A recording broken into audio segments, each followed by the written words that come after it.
vegetarian soup, guys. So, ito po yung mga sangkap natin, guys. Meron tayong cashew nuts. Meron tayong tomato. Yan, sibuyas. Purple na. Meron din tayong purple na cabbage, carrot, pepper, celery, corn, potato, at saka luya. Ayan. So, ayan po lahat yun. Meron din palang, guys, i-add natin yung figs. So, ayan yung figs natin. So, ayan na nga, ko na lahat, na-slice ko na. So, ganito po yung mga slice niyan, guys, na ginagawa namin. So, tara, umpisa na natin magluto.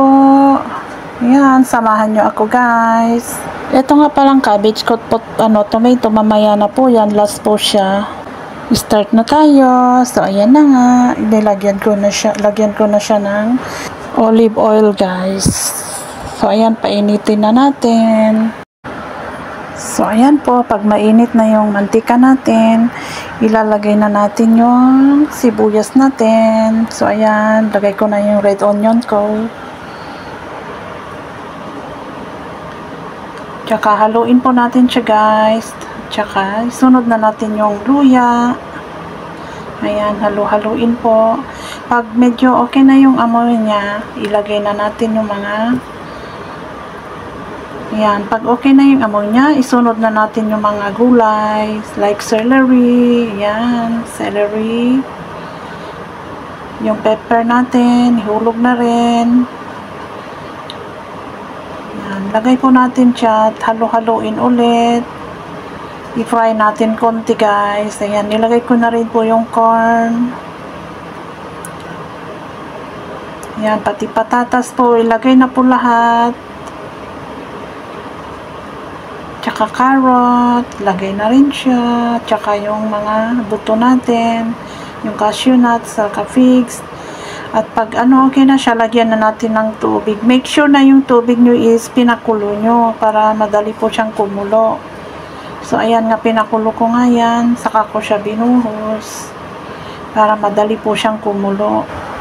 At ayan na nga, kumukulo na siya, guys. So, pakuluin po natin siya maigi. Saka natin siya takpan at i-low fire po natin siya at lutuin natin ng 1 oras. Long soup po ito, kaya low fire natin at lutuin ng 1 oras. At ito na nga, guys, mag-1 oras na siya. So, after po niya kumulo, i-rest po natin siya at saka natin painit mayang hapon. At saka ilagay yan pag hapon na.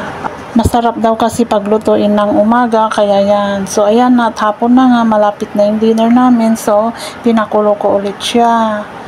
Tsaka ko ilagay yung cabbage at tsaka yan po, pinakulo ko po maigi bago ko yan nilagay. So, ayan na nga. Iluto po natin ulit siya ng mga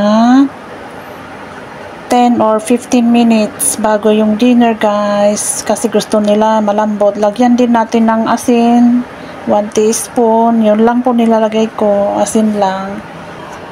So, ito nga, malapit na siya maluto, guys, at malapit na rin dinner namin. So, ayan, wow, ready na po. Ayan, soup is ready na, guys.